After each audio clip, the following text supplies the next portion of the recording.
We want to bring in now criminal defense attorney and legal analyst Bernarda Villalona. Bernarda, thanks so much for being here. Thank you for having me. Let's talk about this potential defense strategy, suggesting that key evidence, the knife sheath, was planted by police or the lab. What do you make of that?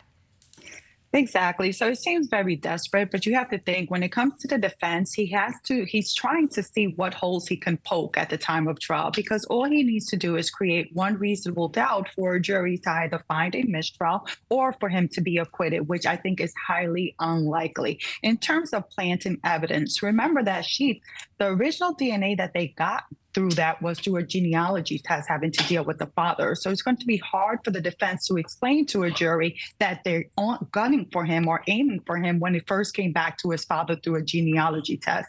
I think it's a very least likely that they'll be able to succeed in this case, having to deal with the planting of evidence. Yeah. Given the enormous amount of corroboration that they have in terms of the cell phone pings, as well as his car being on the scene and him returning to the scene the next day. Yeah, I appreciate that. So you're saying, that the DNA evidence, the knife sheath has been described, of course, as so crucial here. You think that even if they do manage to cast doubt for the jury about the DNA evidence, the cell phone pings, him returning to that scene is enough potentially to convict him?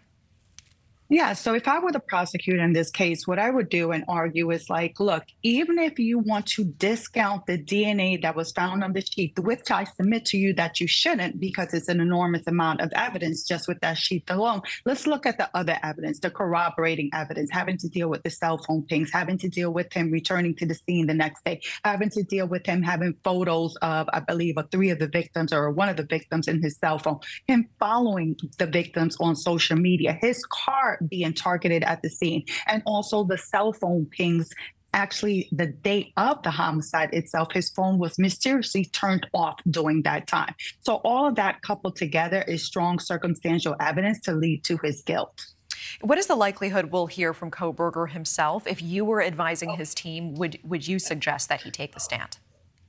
Absolutely not. If I were Bryan Kohberger's defense attorney, I would not put him on the stand because he subjects himself to all types of cross-examination and also answers that he will not be able to provide to suffice for a jury to find him not guilty. So I wouldn't put him up on the stand. Thank you for watching. Go to newsnationnow.com to find News Nation on your television provider. And don't forget to click the red subscribe button below to get more of News Nation's fact-driven, unbiased coverage.